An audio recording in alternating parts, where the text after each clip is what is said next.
All right, and we're live. Hey, Kyle, good morning. good morning. Welcome to Hacker Bio. Thank you. Um, it's great having you here in a day like the great flooding of Toronto that's apparently going on right now. I've actually already had to check my basement. It was my wife's good idea to do that. And we are dry. It's all good. No worries. Thank you, though. Good. I have not checked out mines yet, so I'm worried. Hopefully everything is okay. For people joining us, welcome to Hacker Bio. Uh, Kyle Hodgson is joining us today. Kyle, would you like to introduce yourself? Yeah, sure. Thanks, Ahmed. My name's Kyle Hodgson. I'm a technology principal for ThoughtWorks, which makes me a consultant kind of technologist. Yeah, and I came to that from being a CTO here in the Toronto area for three different companies, small companies, if you will, 20, 30, 40 person companies. Yeah, so I've been a technologist for a little while. That's a little bit about me. It's a very concise intro. We can go with a longer version. I mean, I guess that's the show format. Yeah. So, I mean, it's interesting. Your technology principle at ThoughtWorks. What does it actually mean? What does your day-to-day life look like? Right. Well, right now it's really interesting. It's a kind of day to day that I'm really enjoying right now. In that I've got three or so clients locally that I'm working with, and I love sort of bouncing back and forth between them. And this is new for me. Normally I'm sort of on one client and going there day in day out and maybe delivering a big piece of software or maybe leading a set of teams or whatever it is. But at the moment, I've got 2 days a week with a startup downtown, which is really fun. I'm actually writing PHP code for them and getting it into production, which is a lot of fun. And I have a couple of days a week also with a larger telco here in Canada. They're sort of one of the big three Canadian telcos. Yeah, and that's also good. And I'm looking into like how we produce a technology strategy for one of their divisions, and that's been just a blast. So like my days are sort of very frenetic and very different. Almost I don't want to say schizophrenic, but like it's requiring different parts of my skill set every minute, and I'm really loving that. It's been a lot of fun. Yeah, So, so it sounds like it's an opportunity for you to switch contexts and try different yeah, things and talk to different people, yep, which is very exciting.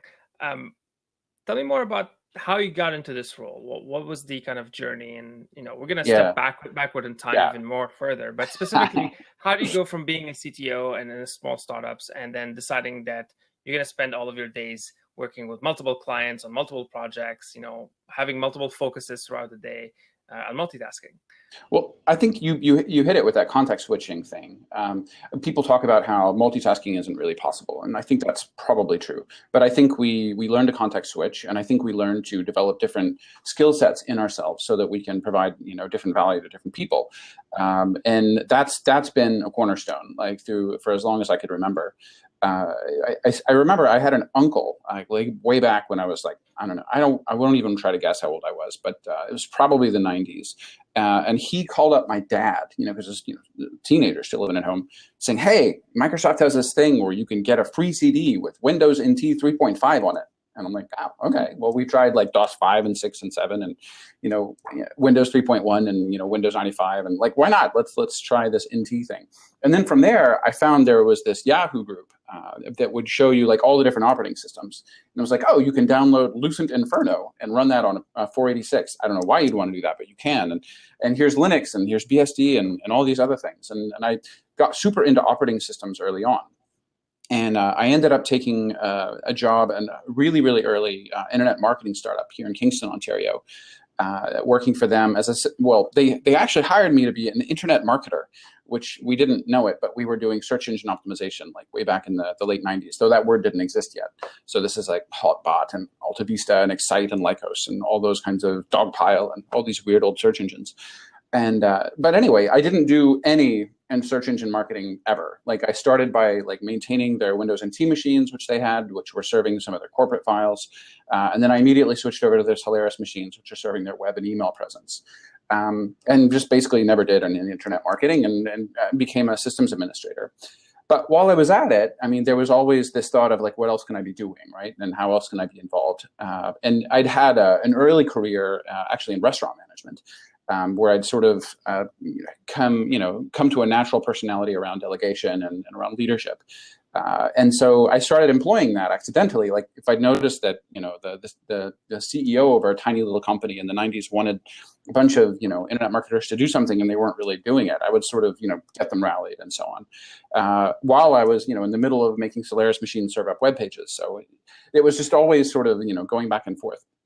That led to leadership career, roles early on.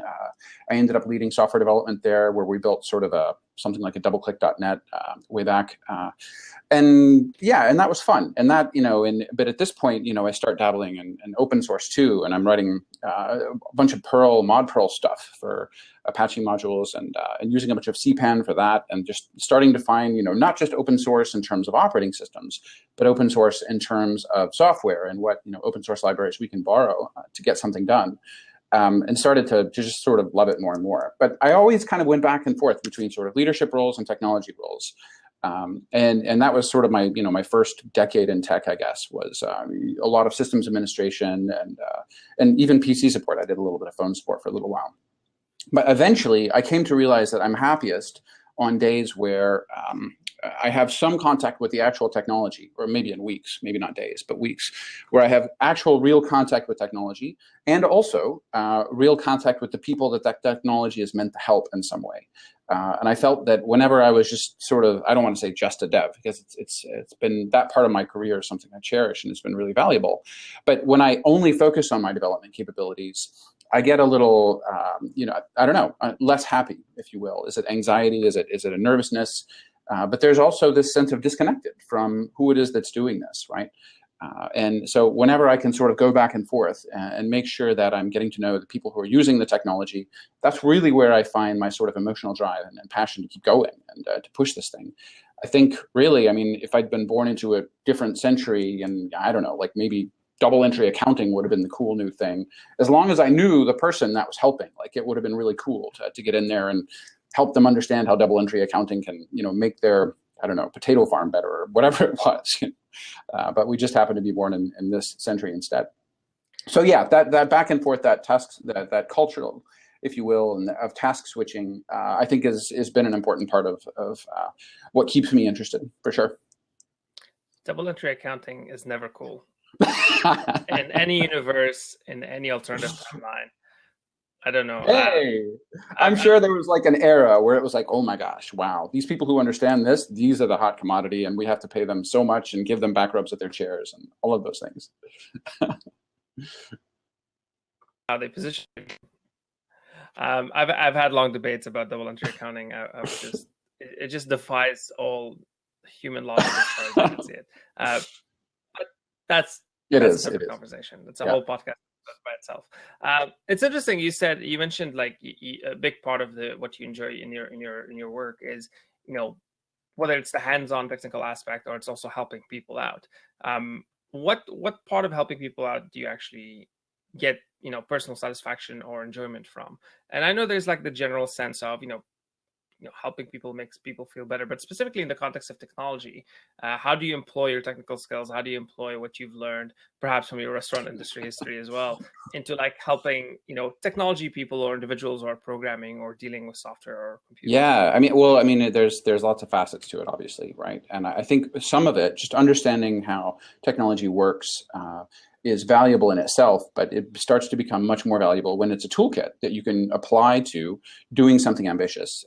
And I put this in my LinkedIn bio, and it looks trite to me now when I look at it, but it's still really, really true, is I am most motivated when I'm working with a group of people who's got some sort of ambitious mission. I thrive in groups. I tend to do really well in a group of people who are trying to do something. And if that thing is ambitious, then, oh my God, like that sense of mission is something which can really just keep me going and can help me, have a focus point. And so one of the things I like to do is try to translate that for teams. If there's a team that's come into an organization and they're not really sure, like maybe a team of consultants, for instance, and maybe they're coming into a new enterprise where they're working, and maybe they don't quite understand the value of what they're doing yet. they live in Chicago or Dallas, and now they're flying into Markham, Ontario, and what are we doing here? And helping them sort of come to an understanding of here's the value of what you're doing. This is why what you're doing is so important to this small business or this medium-sized business, that really, really deeply cares about its mission, and trying to help that mission flow into a team so that everybody sort of knows why they're doing what they're doing is something I like to try to do. But also just working with clients directly and being able to figure out, oh, this thing you think is impossible is actually easy. It's this thing over here which is easy, which is really, really difficult, or maybe we shouldn't even try. But being able to have those conversations with people and sort of unlock things so that people can understand how because they may have some really cool ambition around a product that they want to do, or some world-changing new technology that they want to get out there, or what have you. And being able to sort of be a technology translator in order to get that mission done. I don't know. I really enjoy that process. I like sometimes I'd like to say I like to look behind me and see lots of great things that groups of people I've been working with have built together. Teams that I've served have been able to do things, and yeah, there's a real feeling of satisfaction in that. So I think that's part of it. Yeah. As you were saying, on how you're helping kind of the team members see the mission and rally the troops to the end value. I can imagine the Braveheart kind of moment where rallying the troops kind of thing. Is that how you see it? It can be, yeah. I mean, it can be as simple as working with a team who's like, oh God, I can't believe this deadline, and I can't believe why do we have to be doing it this way? And the answer is, look, I mean, the company that we're working with, this is the most fundamental thing that they do this year is going to be this one big thing. You are helping them get that done, right? This is huge. And yeah, I know the deadline is annoying. And yeah, I know the technology isn't perfect. And you're not in the perfect role that you want to be in. But look at the bigger picture. They talk about how, the guy in the field, is he busting up rocks, or is he building a church, or is he bringing religion? You can really sort of change your context to shape, how you feel about what it is that you're doing. So on that example, we often have to spend a lot of our time and energy in our industry dealing with, whether it's shitty code or shitty systems, or, as developers, we like to build interesting and new challenges and create value. But at the same time, we still have to deal with legacy systems. We still have to deal with complex problems that are not really interesting problems to solve. Yep. Around the technology or part of the system's design. What do you think the right balance is? Because obviously you've worked with big companies and you've worked with small startups. What is the right balance for a developer who's just getting into the industry to look at versus somebody who's perhaps spend a lot of time around startups or spend a lot of time around big companies? What should they do next? But let's start with people who's just getting into the industry. Is that valuable for people getting into the industry to jump into a big team working on complex problems as part of big legacy systems and kind of learn from that? Or should they focus more on the greenfield software places around startups and new projects? I've enjoyed both, and I think there's different values for different kinds of people. Typical consultant answer: it depends. But what does it depend on? So we'll talk a little bit about what it depends on. I think there's a certain kind of person really in the world that sort of enjoys a puzzle, right, and enjoys sort of taking something apart and putting it back together again in a new and better way. And there's other people who couldn't be bothered. They're more interested in sort of a blank sheet. And really, maybe that's not people so much as it's times in our lives where we might have that interest. Or maybe if you've done one thing and you haven't done the other yet, then it's powerful. But I think enterprise and looking at big, complicated systems, it's one of the clients that I'm working with right now. They're literally asking us to look at 3 systems in 6 weeks. And one of them is 25 years old, and it's Swing and it's Oracle with WAS in the middle, and it's RMI and VPN, and it is a very old idea. Clients love it, by the way. It happens they've done a great job of understanding their client market and deeply understanding what it is that their users actually want from the product, and it's amazing. But try to scale it up from a 5-user system to a 50-user system. It's forget about it. It's not going to happen. Sorry, we're currently trying to figure out how to squeeze more blood from that stone, and we'll keep going, because it is very make valuable. Make sure your customer is not listening to this. No, they know, and they know that the strength is in what an excellent piece of software they've got as far as their clients loving it, and we are going to figure out how to scale it more. But it's 25 years old at this point, right? So, but that being said, there are some really interesting challenges in going in there and saying, wait a minute. All of this swing stuff over here that we immediately look at and it's like, oh my God, that's such old tech. Like maybe that's need to be replaced with Angular or React or something. Like maybe not, maybe it's fine. If we can figure out some way to get that thing to speak over HTTP so that when the VPN breaks down, you don't have such a big problem. RMI is supposed to be able to deal with this naturally, but it's not working out in practice.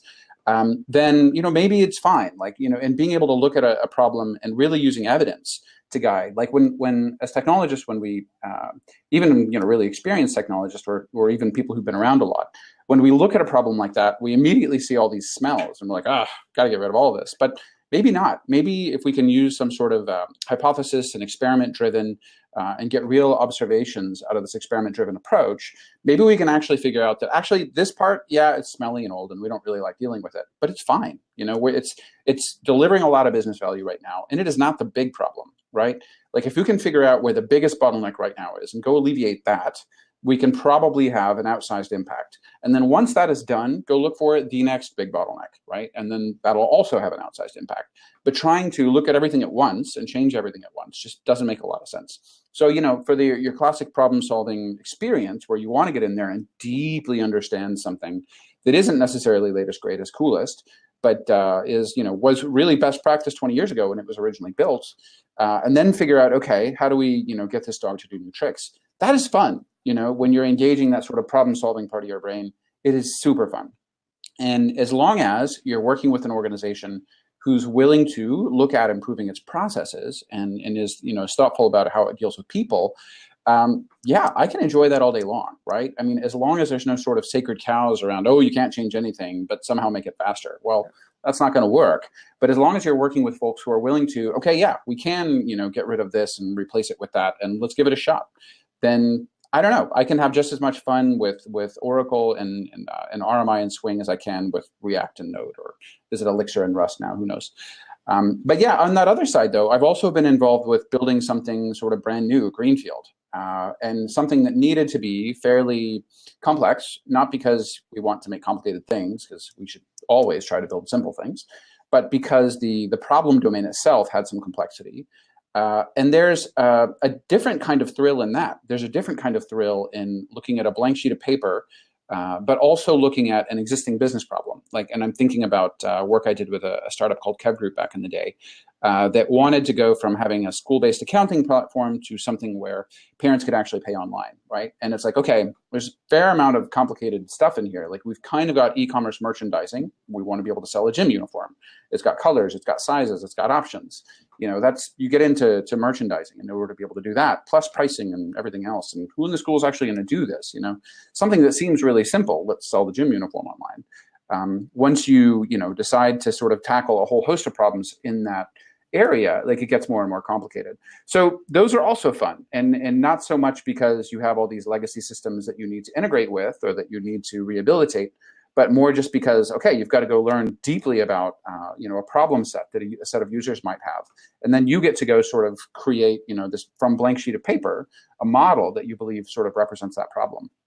And they're just fun in different ways, right? And I don't know, so to someone coming up, it's like, don't be afraid of either kind of problem set, especially if you want to stretch that muscle around dealing with super intricate existing technology sets, which is a real skill. Eventually, the people who can do that are going to be able to do, roles that they really want. There's probably somewhere at Google or Amazon right now where that skill set is super useful, or Twitter or what have you, So maybe there's a role that you really want to do, but you just don't have that specific skill set, right? So, but plus it's just all stretching your brain, right? Which is all personal development. But at the same time, if you're only ever doing that and you're never doing something from scratch, then I don't know, it's almost like both are sets of muscles, right? And my general advice to folks, and I'm lucky enough to be coaching a number of ThoughtWorkers right now. And one thing I like to do, especially with developers who are just starting out, is to make sure that they go invest in different paradigms. Like if they've mostly worked around, say, Java or C Sharp, or maybe even Ruby, it's like, okay, let's go do JavaScript, but make sure you're doing it in a functional way. Or let's go aim for a Scala project where you're going to be doing Akka or something like that. How can we get you out of your sort of object-oriented comfort zone? Not because objects are bad, objects are great, but because your brain sort of lights up in different ways. Like when you first start looking at closure code, for instance, like my mind is just hurt looking at it. I'm like, why are all these parentheses? What do any of these words mean? What is even happening here? But like eventually you start to learn that it's actually way simpler to look at that than it is to look at a big complex object which is hiding its state in some property which may or may not be exposed. But you don't know that at first, right? So like is the more kinds of tools you can add to your toolbox. Even my systems administration background, sometimes comes in handy. I think it's part of why I don't mind getting up at a whiteboard and drawing boxes and lines with enterprise architects is on some level because I had to admin database machines and firewalls and all that kind of thing. Is it particularly necessary all of the time? No, you can totally get by as a software dev and even an architect or a lead technologist right now without that set of skills. But if you have it, it's just one more thing you can do, right? You don't need to have all the things. Your team needs to have as many things as it can get. You don't have to have it, but it's fun to sort of collect them all and learn more and more about it. I think the only comment I would say about you don't actually get to enjoy closure. You just get to live with the pain over time. So it just becomes normal. I still haven't. But it's interesting what you said there. I think, there's different types of personalities, obviously, which is perhaps for some business leaders is a shocking revelation. It's like, what do you mean? All developers are not the same? Can we just throw bodies at the problem? Yeah. But there's other interesting thing you said. It's also about the phase in your life or the part of your life and where you're at, right? Like you might change that kind of mindset over time, especially as you grow as a person, as you change. So like, here's an interesting question. Would that person who was initially discovering these operating systems and playing around with Solaris and like Windows 3.11 and those things, would that person look at, like, if you took that person out of a timeline and drop it in this timeline and put it in your shoes today, would that person have enjoyed those experiences today, or does it require that journey of growth before it can get here? Right. I mean, so it's a fair point. And one thing that you don't ask directly, but you sort of hint at in there is that times have changed. Things are a heck of a lot more complicated. Like back then you could go to the Yahoo operating systems, page in their directory, which someone had hand typed probably. And there was maybe 30 entries or something. But not, well, actually there's not that many more operating systems now, I guess. But the complexities of our stacks have gotten much, much, much deeper. And there's a lot more things to know. So, I mean, we talk a lot about the T-shaped person, right? Like you wanted to develop enough breadth that you can sort of see what sorts of skill sets a situation might need, just because you understand that it is a skill set. But you also want to have enough depth in one or more of those skill sets that you understand what you don't know, right? And you understand how important it is to deeply understand the subject, right? Like I think the more you learn about one thing, the more you start to look at another thing and say, oh, there's probably a lot in there that I do not know about that thing. And specialization is just helpful. So I mean, if you can draw, a T-shaped person where you've got a lot of breadth and then you've got a bit of depth, or even a pie-shaped person where you've sort of got, a couple of pieces of depth under that breadth, what have you. I mean, it's a good thing to do. But when I think about, it is all about the journey. Like if I was going to go back and learn about, let's say there was 5 new operating systems out there, would I enjoy, personally going and doing that now? Nah, I've been there, done that, I guess. Like sometimes I'm sad that I missed out on the virtualization revolution. Like if I had been a sysadmin as, a VMware was coming in, or if I'd been deeply involved in DevOps when Docker and orchestration have come in, like that could have been really cool for that guy, right? Like, or for that person coming up. But, I mean, I'm also eternally grateful, right? Like about the start that I had, I was just thinking about that uncle this morning when I was getting ready to brave the flood and come in to record this, and like how, like, maybe I would have gotten into something without him letting me know that I could go get a free Windows and TCD. Maybe I still would have, but I'm grateful that I had the time to do it. And I'm grateful that I had people in my life who knew something about it and got me interested in it. And I'm grateful at how early that was, right? And I think when I was that, 15-year-old teenager or whatever it was, just feeling like I was different and everybody was into football and I was into computers and like, gosh, I'm never going to make it with the, whatever, with society, I guess. That was sort of how I viewed myself at that time. But now I look back and realize, oh my God, I was exceptionally lucky, so lucky to have had the start that I had. And it's been an unfair advantage. And so the best thing I can do, I think, is to share as much of that unfair advantage with everybody else that I can possibly share it with. Plus, that's just more fun because then you end up with more friends and you get to talk about more cool stuff. So I don't know. I mean, it's when I think about like how would that journey have been different today, like in almost every way that I can possibly imagine. It's a more crowded field. But I guess what I'm trying to say, like to distill it down into advice for somebody starting out today, right, is take what, a good friend of mine once said, if you like the organization you're working with, it's almost guaranteed that it's possible to like most of the work in that organization if you've got the right attitude about it, right? Especially like if there's a lot of things if you're early on in your career and you've got a lot of stretch that you can still give, and you've got a lot of things that you can still learn. Almost anything is an opportunity to go learn something. Like maybe on the face of it, they're really asking you to do X, Y, and Z, and maybe a little bit of A, and you really want to learn A, then you could just do more A than they're asking, as long as you get enough X, Y, Z done, and you can sort of, run with it and ask for a little bit of forgiveness later. So don't do the same job, forever and ever and ever. But so that means take jobs. And sometimes it feels like that might be risky. It's like, oh, this thing is weird and I'm not sure I truly understand it. The more I learn about technology, the more I realize I don't know nearly as much as I need to know. And that just is true for all of us. But the act of jumping in and deciding to take something, which is a little bit of a stretch for yourself, is good. Now, if this is a 10x stretch for you, maybe that's risky. If it's a 5x stretch, maybe you can do it, especially if you've got a little bit of extra time to invest in your personal life. If this is a 1.5 or 2x stretch, for sure, go for it. Just get comfortable with being a little less comfortable, and really, I mean, I'm not saying work 50 hours a week even. It's just about like prioritization and making sure that you can focus on the things that you want to focus on, not getting caught up in some of the BS. Interesting context there in terms of the unfair advantage that some of us might have, or at least, the journey. It's hard to repeat today, given the context of, the technology itself has evolved, the world itself has changed, obviously.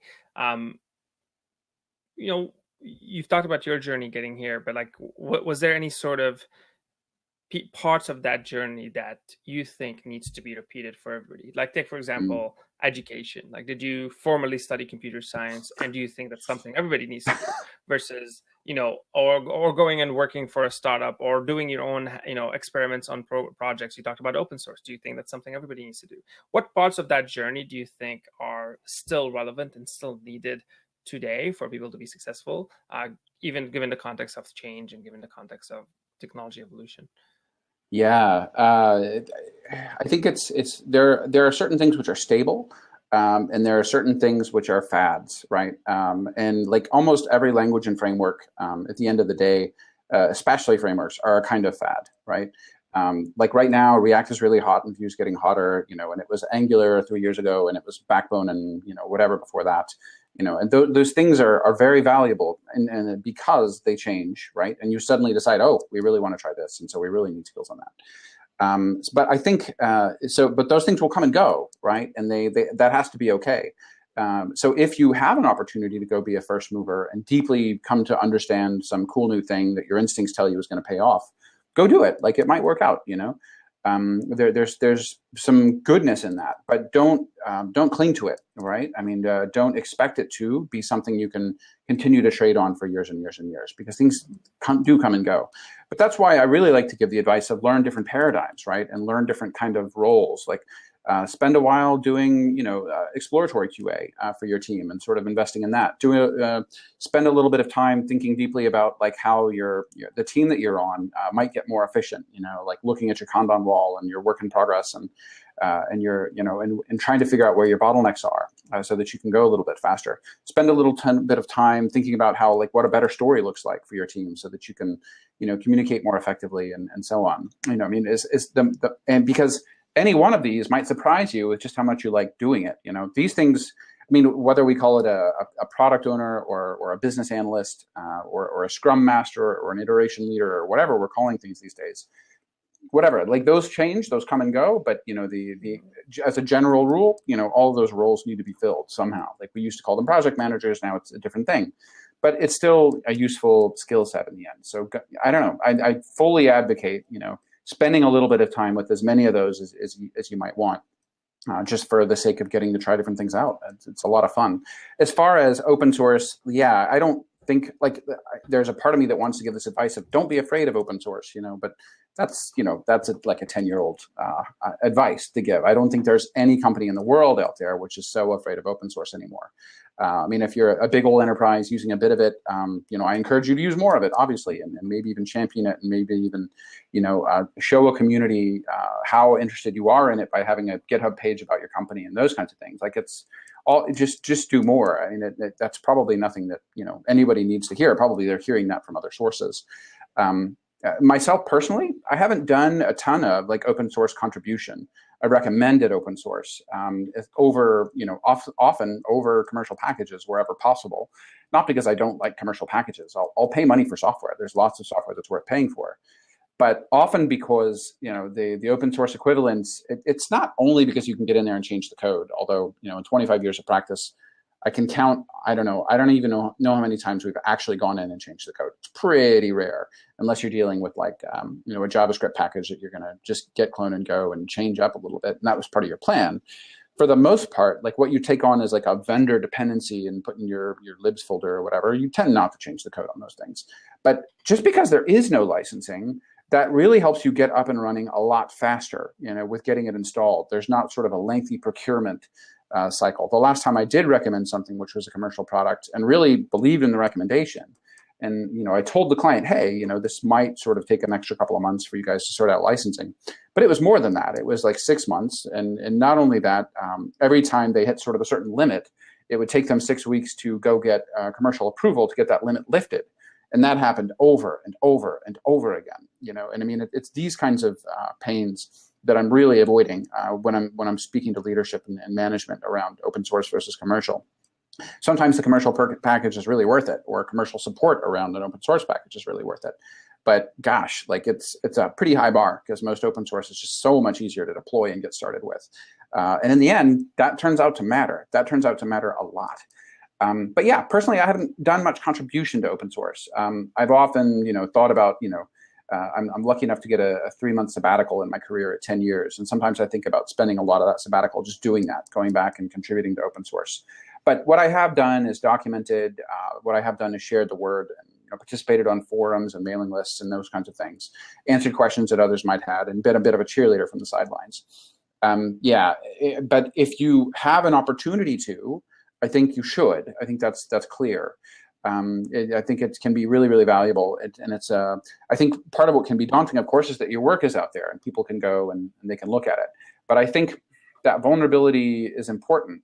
I think it's funny when I release a blog post, which is probably the closest activity I have to contributing to open source, I'll push post on it, and then I'll go back and read it and say, oh my God, look at this line that was wrong, and look at that line which is wrong. And I'll go back and I'll fix it and fix it and fix it for like 15, 20 minutes, maybe an hour or two possibly, after I've hit post, right?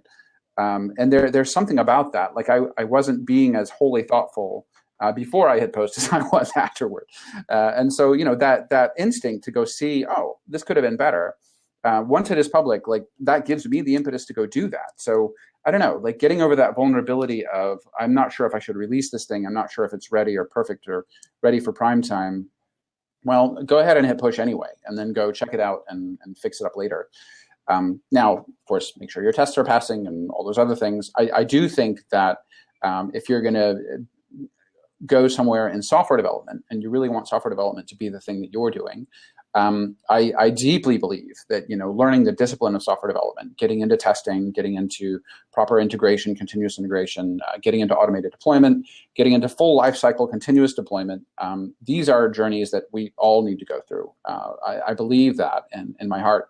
And I still remember, you know, working with the CEO of a startup that I was working with, and we weren't doing unit testing, right? And I was listening to podcasts about Agile and learning, and we started out talking about legacy software, right? And we had this sort of 8-year-old code base. And I kept trying to go in and write my own unit test for this code, and it just didn't work. And I didn't understand. I was like, what? I'm beating my head against this wall. Like, why can't I do this? Like, all the cool kids on the internet talk about all this unit testing that they're doing. And like, what is wrong with me that I can't figure this out? But what I didn't understand is that Codebase is not designed for it. It's really hard to do, right? So that Michael Feather's book about working effectively with legacy code was just a career saver. You know, I went out and bought that thing and started reading it and realized, oh, my legacy code is not really susceptible to these approaches.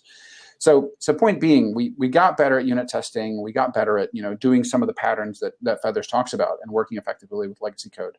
And we started, you know, doing more and more testing. And I was ready, you know, as a little CTO of this little 25-person company, to say, all right, we're going to do this. We're going to make this switch. All new things that we create, we're going to create mocks and tests for them, and we're going to, you know, do, you know, unit tests for almost everything we do. We weren't ready to quite go TDD and test first, but whatever, you know, we were at least going to start doing a lot of unit testing. And I went to the CEO and said, boss, this might slow us down, but I think it's worth the investment. I think our customers are going to be happier. And he's like, I don't know, Kyle. Like, slow software that doesn't have features coming is, nobody likes that. I'm like, well, just trust me on this. And so we did, you know, and I think, you know, at that point, a normal story for us, you know, a dev would sort of get it done in 10-ish hours or something, and then it would bounce back and forth in QA for a couple of days, and then we'd ship it. And, you know, some percentage of those you'd find some giant bug with. But what I didn't expect is, as soon as we started unit testing, it took, well, sure, that 10 hours went from 10 hours to like 16 hours or whatever it was to actually get that story out. But it didn't bounce back and forth with QA, not nearly as much, right? Like, it might bounce, instead of a couple of days of bouncing, it might be a couple of hours, or maybe it just went through the first time, right? And when we did get it online, the percentage of production problems that we found went way down, right? And what I couldn't have seen ahead of time, and what I wasn't able to tell my CEO ahead of time, is it's actually going to make us faster. And it did. It did make us faster, right? So I think there's for myself, before I made the switch, and before, you know, I had people in my life saying, Kyle, you should really do this, I was afraid. I was like, I don't see that this is a big investment. How can this possibly pay off? But it did, right? And I think, you know, learning those engineering capabilities and learning those important skills and those disciplines definitely pays off. So, I mean, yeah, I mean, if we're going to go into experience design, there's probably another set of disciplines that we need to learn, and it's probably not those. If we're going to go into product management or quality assurance, it's probably different. But if we're going to go into software development, I think it's really key that we learn those, you know, engineering disciplines around driving quality, because in the end, done effectively, quality actually improves your speed, which means you can get more features to market faster, and nothing is cooler than that. And that was the best part, I forgot to say.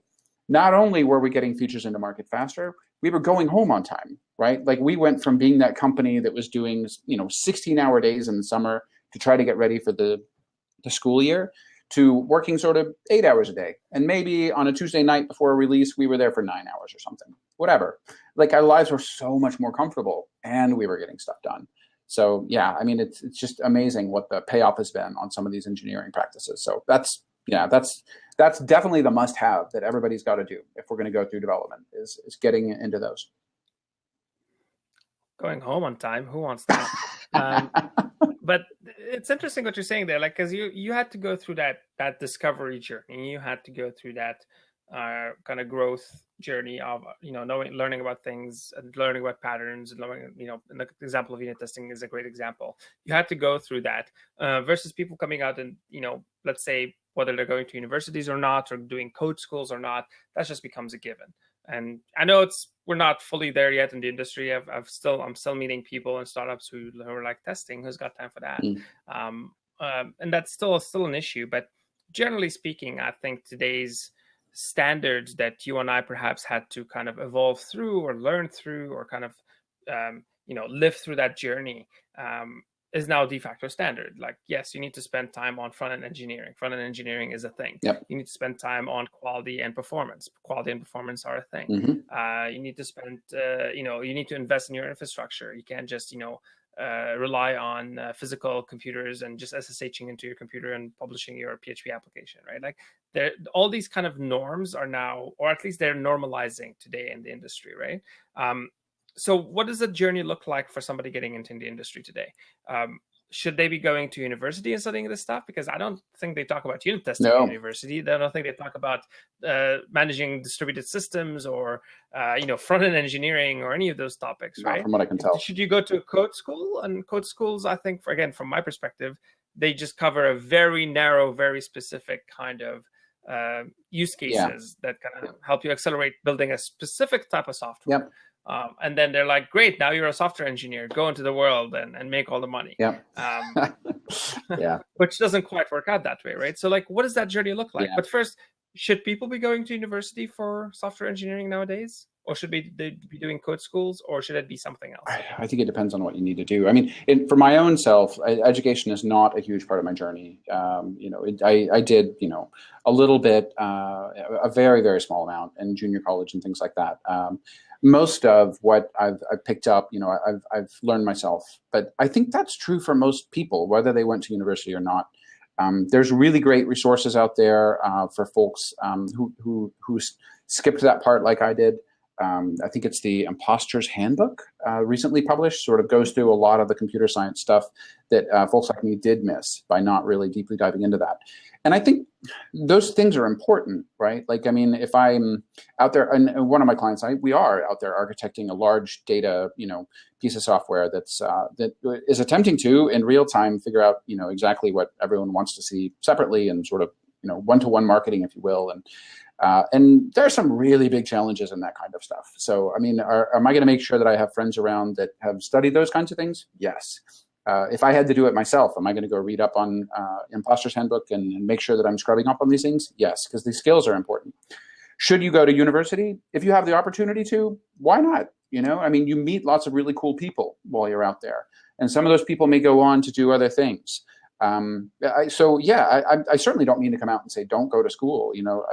My nieces right now, I'm doing everything I can to contribute to their education funds and everything else, because I think it's really important. And so, I'm not saying don't go, but if you were in a position like I was, where you're feeling like, didn't get to go or didn't go for whatever reason, don't feel stuck. Don't feel like you can't, right? Like, I know a lot of people who are succeeding in industry right now who came into this tech economy that we're all living in and are doing very well and didn't have, formal education and formal background. And I know lots of people who have formal background who didn't do all that well either. So like, it's not like go or don't go. It's like, make the best of whatever situation you've got. If you've got the opportunity to, you're probably going to learn some cool stuff. You're probably going to meet some cool people. Go and do it, like, why not? But if you don't have that opportunity, should you feel like, oh gosh, I can never get started? No, you should totally get started. Just go ahead, because a lot of the things that you need to learn to get into this business, you learn on the job. Even those people with that, freshly minted 4-year, 6-year, whatever it is degree, they're going to have to learn those things on the job too, like Ahmed just said. So like, don't worry about the fact that you don't know what any of these words mean. Like, you don't learn those things in school. You learn those things on the job anyway. So it is what it is. Like, just go, but I'm lucky enough, and this is another thing I'm grateful for, that the hobby of, software development is as much fun to me as, watching basketball on television or anything else that I do for fun. So occasionally I'll just sit down and, go make an application for fun. Right. Like, and there's a kind of unfair advantage in this again. Like, there's plenty of people out there working 2 jobs, or maybe they're single parents, single mothers out there thinking, how am I going to break into this thing? And, so I understand, and it saddens me to know that there's an unfair advantage for the folks who can spend a little bit of free time in learning these things. It is unfortunately a truism. However, if you are still in that situation, where you can't like go and, make some fun app on the weekend, which no one's ever going to download, just so that you can sort of brush up on these things, I still think it's worth looking at how you can get into the industry.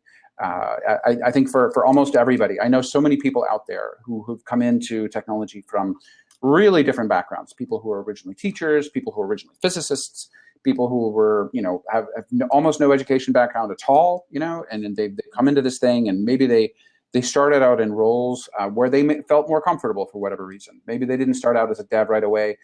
Maybe they started out as a BA right away. They were really thoughtful people. They were really questioning people, and they understood complexity and nuance, and really good communicators.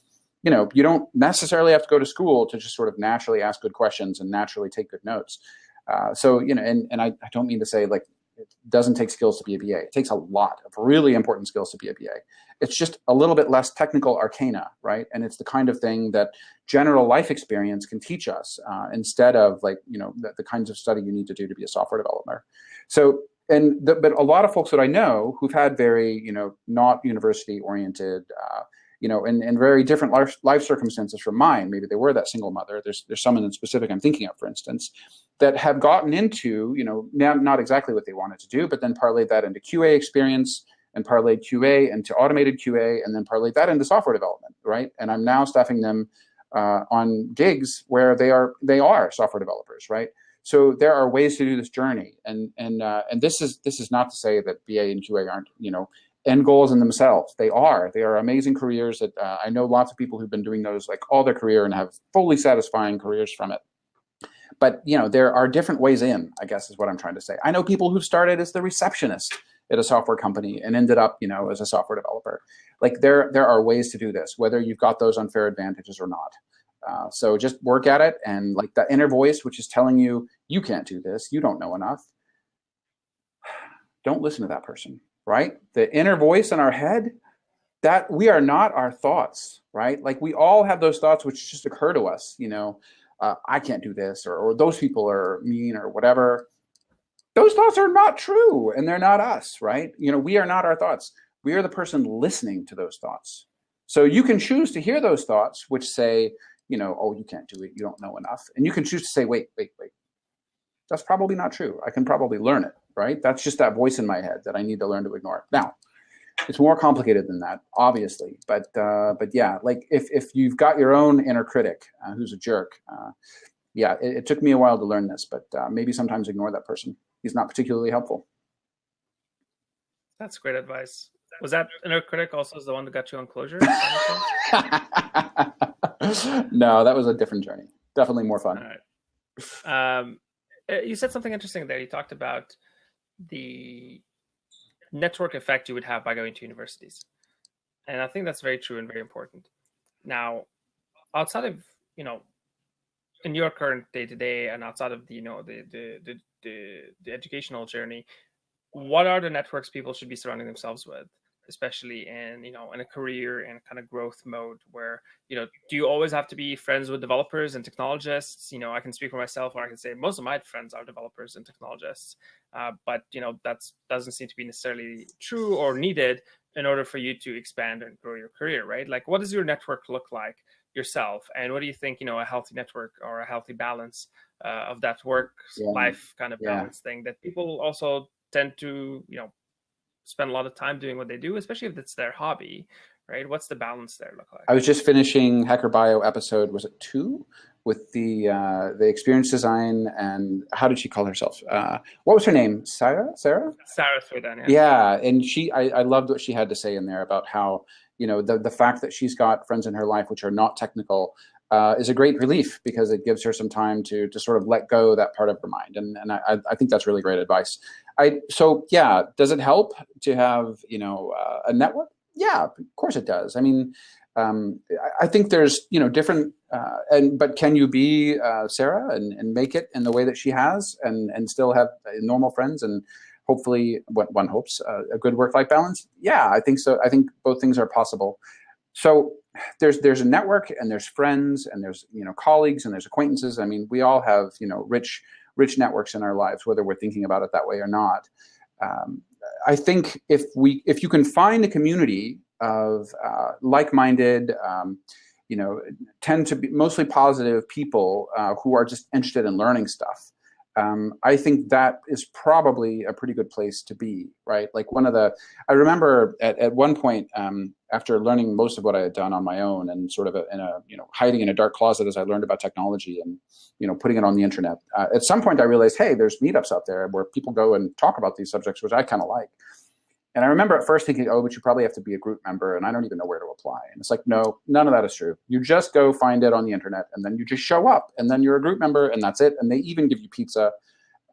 It's pretty cool, right? And sometimes even that pizza is veg pizza. So like it's a good world out there, right? And there's a lot of cool people out there who want to share what they've learned. So is that useful? Yes, heck yes. And should you make colleagues and acquaintances and network and friends even at these kinds of events, yeah, that's probably good advice. Is it required? No, I don't think so. Like, I mean, there was a time in my life where I did a lot of that, and I'm really, really grateful that I did. It's really helped me. It's helped me with my confidence. It's helped me understand that I can probably talk to most people in the world about technology who are also interested in it, and we're probably going to get along, right? Just because I've had those experiences. And I think that's probably as important as the network connections themselves. It's not like I've gotten a ton of jobs out of, my network so far. Not really, not that network anyway. But I've learned a lot, and I've gained a lot of confidence, and just getting to know people is a good thing. I delight in getting to know human beings. They're one of the most interesting things on the planet. So yeah, it's fun. Do you have to have it? I don't think so, right? I think if you can do that at work, you can do that in your 9 to 5, right? You can think to yourself, who is that person that knows a little bit more about this than I do? And I wonder how I might pick their brain about it. Like, how can I, do I hit them up on Slack and ask them for some advice, or can I take them for coffee? I think if your life is structured in such a way that you don't have much time outside of that 9 to 5, I think you can still make it happen on the inside. Is it a little bit harder? Sure. Yeah, but it's still possible, right? And it's all about prioritizing those things that you want to do. So, but if you can do it, yeah, it's really good fun. And I have more introverted friends though that have every opportunity to do those kinds of things, and they just don't enjoy it as much. That is also fine. They might have a couple of trusted friends on Twitter that they really they follow, that they really, really like talking to. So whether it's a large network of people or a small network of close acquaintances, I think the important thing is not to go to all the meetups or never go to meetups. I think the important thing is more about how can you. Did I disappear? We lost you for a bit. Okay. Well, just to wrap it up quickly, I think the important thing is not to go to meetups or never go to meetups. The important thing is not to think, if I can't go to meetups, I'll never make it in my career. I think the important knack is knowing that you can ask for help. And whether that's turning to someone sitting nearby or turning to someone who's got more subject matter expertise than you do in your 9 to 5, or whether that's going to community meetups or what have you, the important thing I think is being open enough to ask for help and to say it is okay to admit, hey, I'm not really sure I know this thing. And like, who's somebody that appears to, I should go ask them. That's the important knack, right? And then, can you do community stuff on top of that? Yes, that's even more fun. But the important thing is knowing when to ask and knowing to do it.